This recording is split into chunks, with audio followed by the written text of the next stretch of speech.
Welcome to the University of Liverpool, the original red brick, the original planning school, and original research.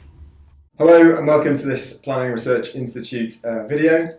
I'm Richard Dunning and today I'm joined by Dr. Chia Lin. Chia Lin is a global expert in transport and development, and recently she's been doing research on the role of buses in sustainable transport. So Chia Lin, welcome. Why have you been doing research on buses in sustainable transport? First of all, I have to say this is not my own credit. Okay, this is my student's work, and I supervise him, and also a contribution, a number of experts in the field. So this is a research contextualized in China, a third-tier city in China called Heze, with 8.8 million population. It's a third-tier city, but it's quite big, but it's a third-tier city in Chinese system.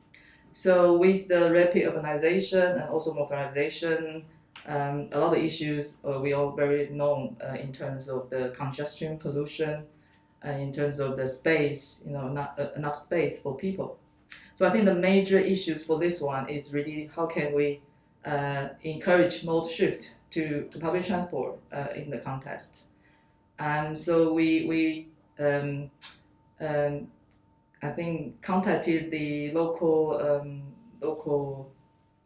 planning officer, and then they have done a kind of annual travel survey studies about nearly 2,000 questionnaires collected, very detailed in terms of locations, where they take bus, what time they take bus, what kind of different modes, not just about bus and car, but also walking, cycling, etc. So it's a very rich data set where we can try to understand the situation and what kind of role the modal shift can play in that context. So we've got pressure to undertake a modal shift globally, and I guess that modal shift could involve walking, cycling, e-scooting, etc. But you think there's a specific role for buses based on this research? Yes, yeah.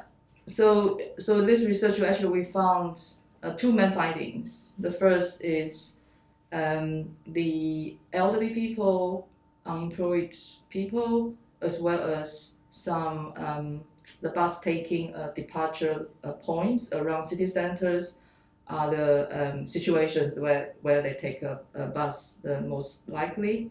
And the second is in terms of the travel time between 15 minutes to 30 minutes.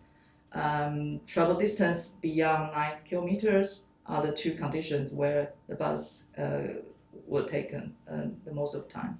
So I think these are very important findings where we think is an area where the governments could take actions to improve and then also support and also encourage model shift to bus in this kind of challenging times.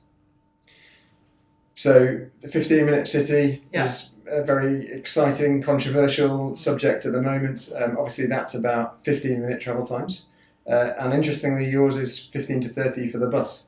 Is there anything about that relationship between public transportation and the bus and kind of the 15-minute city walking?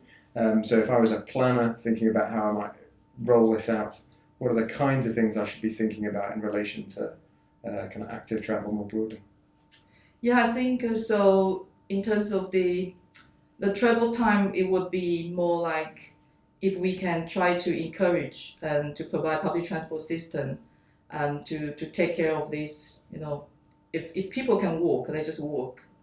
Perhaps but within 15 minutes city the time frame, and if it's a bit longer, but there's an area where they will not really can be bothered to take cars, and there's a kind of for urban planners, how they can be able to serve the best of these needs. And I think it's also the majority of the local people who might the most likely to take it on a daily basis. So what they can do, I think, is some implication from this research. First is really about infrastructure. So where we are actually provide a good bus infrastructure in terms of network, the location, and the accessibility facilities where people can feel taking bus is a very high quality travel experience. And I think the second is about the services. Do they target the right group of people? And are they reliable? Are they punctual and frequent enough to really to make that sort of better choices for model shift to bus? Okay, thanks, Chia Lin. If you want to know more about Chia Lin's research and her colleagues' research as well on the bus network in particular, and that 15 to 30 kind of golden window, you can read about that in the Urban Planning Journal, or the link is below. But you might also want to contact Chia Lin about broader conversations. She's an expert on high-speed rail as well, and the connections all the way from active travel up to international transportation. Thanks for watching, and I look forward to seeing you soon. Thanks, Chia Lin. Thank you, Rich.